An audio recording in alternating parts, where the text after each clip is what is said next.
What's up everyone, welcome back. Today we're going to be discussing something that I've wanted to do for a very long time, which is to help you understand a lot of mental health concepts in the world of movies by using characters in those movies as our patients. Today we're going to go over the different kinds of attachment styles that we can find in Lilo and Stitch, which is a really fun concept because I want you to guess which character falls in which place, because once you have a guess, then we can see how accurate your guess is at the end. And as a pediatrician, I go through this all the time, and as I watch things, I say, that is a really great message, or I say, that is not a good message for kids. And we've done it through a bunch of different things here on the channel, so if this is something that you love, reactions, movies, as well as taking care of your health and yourself, you're at the right place. Hi, I'm Dr. Peter, I'm a pediatrician. I love movies, I'm also an actor. So today we're going to go through Lilo and Stitch from the perspective of acting, health, mental health, and pediatrics. Let's jump straight into it. So I actually made a chart. Yay! Wow! Essentially, when we look at this chart, what we are looking at is the four main attachment styles. I want you to think about how someone is interacting with other people and their relationships with other people. If you have more questions, please write them down below. Talk to your pediatrician. For the purposes of this video, we're going to go over attachment styles and talk about them from two main categories. How you view yourself and how you view other people. Do you view yourself positively or negatively? And do you view other people positively or negatively? And this is going to be maybe a little helpful to take a look at yourself and do some introspection. It's going to help you be a little bit more mindful. That's a word that we use, and this is going to give you some strategies to do that. So, someone who views themselves positively and views others positively, we call that secure attachment. This is technically the most healthy of them all. And if you had to think about the characters in Lilo and Stitch, which character would you guess is the most secure? This is going to be our game today because I want to see what you all guess down below and see how accurate you are. So who do you think is the most secure in Lilo and Stitch? Who views themselves most positively and views others most positively? The answer might shock you. I'm going to give you 5 seconds. Good, got your answers? The person is David.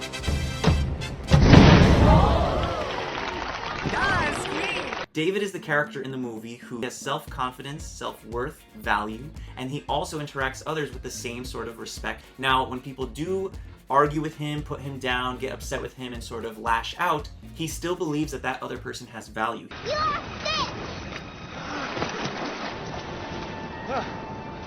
He's unconscious! He understands that people have different kinds of days, and some days are difficult, and people have different stresses, and he's willing and wanting to be helpful to them. We've been having a bad day.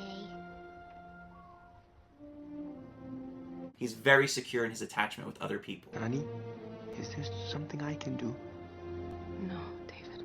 He's kind of what most people want in their interactions, someone who is not afraid of being vulnerable or close, and he doesn't fear rejection. He's very emotionally stable, but also knows when to ask for help. That's the best kind. David, secure, boom, find yourself a David. Don't worry. She likes her butt and fancy hair. I read her diary. What was that?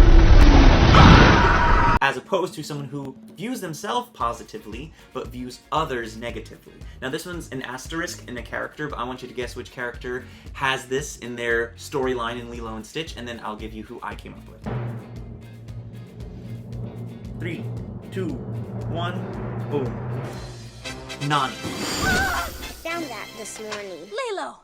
There you are, honey face. Are you happy? I'm adjusted. I eat 4 food groups and look both ways before crossing the street. And get disciplined? Now this is Nani in the early part of the movie because of course the point of movies, the point of acting, the point of storytelling is to have a message. And Nani is one of our characters who learns a lesson in this movie. I got a little nervous right now because I thought I wasn't recording. I was like, I'm doing a great job. Why am I not recording this? So, positive view of self. So Nani in this movie, in the beginning, she has to deal with the loss of her parents as well as becoming the not just older sister, the oldest caregiver, but also the person who's responsible for the house, the home, the family unit, and being there for Lilo while also struggling emotionally with the loss of her parents. I brought you some pizza, in case you were hungry. We're a broken family, aren't we? No. Maybe a little. Maybe a lot. I also believe in sibling order. If you're interested in me doing a sibling order video, I would love to do that because I love the science of sibling order. Oldest siblings behave differently than youngest siblings, who behave differently than middle siblings, who no one cares about. And, well, I'm a middle sibling, so I can say that. As the oldest sibling, she immediately goes into game mode. Why didn't you wait at the school? You were supposed to wait there! Lilo! Do you not understand? Do you want to be taken away? Answer me! I'm going to take care of Lilo. I know what I have to do. I'm going to work at my job, and I'm going to provide for the family. I'm not going to allow myself to have an emotional bandwidth. So Nani is very sure of herself. She views herself positively. I can do this. However, she doesn't really allow other people to help her. Initially in the movie, cuts people out. She pushes David, someone who's securely attached, she pushes him away. She says, I need to be able to do this for my family, and doesn't step outside of herself to say, I need to understand that I need help right now. So that's her growth in the movie, and I actually think she's one of the most complex and perfectly written oldest siblings. David, take Lilo. This isn't what it looks like. I know you're trying, Nani, but you need to think about what's best for Lilo. Even if it removes you from the picture. And we also call this type dismissive. If this is something that you're interested in, let me know. I can maybe put it up on my website, which I'll have linked down below. Please like and subscribe so that I know that I should do more, and also it pushes it to more people so they can join our family. And thank you for helping us pass 17,000 subscribers. That makes me feel all warm and fuzzy inside. The next person is, speaking of warm and fuzzy, is the person who is positive view of others, but a negative view of self. Who do you think that is in this movie? And this is where the movie, I think, is really shining, and why I'm super excited for the live action Lilo and Stitch, to see if they carry these emotional story beats into that movie. Yeah, you probably guessed this one right. This is Lilo.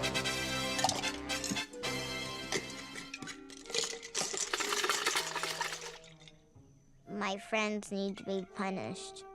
Lilo in this movie is on the reciprocal end of what we talked about with Nani.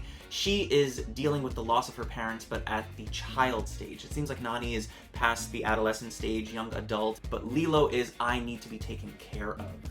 And that is a different sort of dynamic, and she has to process death, which we talked about in our Lion King review. There are 4 concepts that a child needs to understand before they can process death. So if you're interested in that, check out the Lion King video. But in terms of Lilo, she does view others positively. She does believe Nani can take care of her. She does want others to take care of her. I like you better as a sister than a mom. Yeah? And you like me better as a sister than a rabbit, right? But because she experienced death at a young age, and I'm sure a lot of you can attest to this, please let me know, because I love when you share your stories. It shakes the foundation, their understanding of stability and love and a stable home. A lot of children put that blame on themselves. It feels more isolated, anxious. That's us before. It was rainy, and they went for a drive. Our family's little now, and we don't have many toys. But if you want, you could be a part of it. But if you want to leave, you can. I'll remember you, though. I remember everyone that leaves. They build their stability not on their sense of self, but on their sense of others. It could be entirely dependent on others for their emotional stability because they have an internal longing or a desperation inside. And so Lilo in this whole movie is wanting a friend, but she's fearing abandonment. She's fearing being unworthy, and she's also feeling being unworthy. It's me again. I need someone to be my friend. Someone who won't run away. Maybe send me an angel. The nicest angel you have. And that creates for an incredibly complex child character. And I really think this is where the movie soars, because when we couple her with the person who is the negative view of self and negative view of others, I'm sure you could guess it at this point, the movie is titled Lilo and I'll give you 2 seconds. That's right, is Stitch. Like it's gonna eat me. Hello? Hello?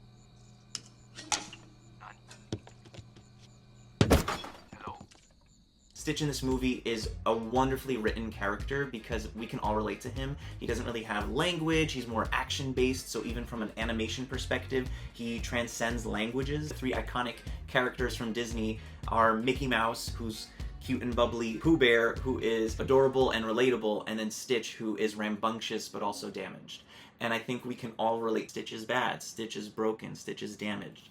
And he also fears other people. And so Stitch in this movie is coupled with Lilo, who is someone who doesn't view herself well, but views others well, so she's able to latch onto Stitch and sees the good in him, which is, again, so wonderfully written. And Stitch doesn't view himself well or others well, so he doesn't want to relate to Lilo, but has to because the story couples him and pairs him against the intergalactic force and Gantu? She sees the value in him to the point where he starts to see the value in himself. Stitch, okay now? No more nightmares.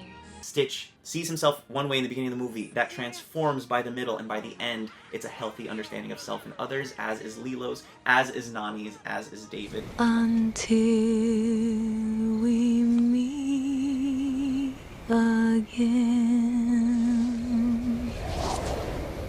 Thank you so much for watching with me. I hope you learned something. I've been wanting to do these kinds of videos of diagnosing Disney, and this is the Diagnosing Disney Lilo and Stitch edition. I'm sure you can start to think of other characters. I'd love to make a bigger video of analyzing the main characters and mainstream content. If that's something you're interested in, please let me know. Also, please like and subscribe again because that helps so much and I appreciate it from the bottom of my heart.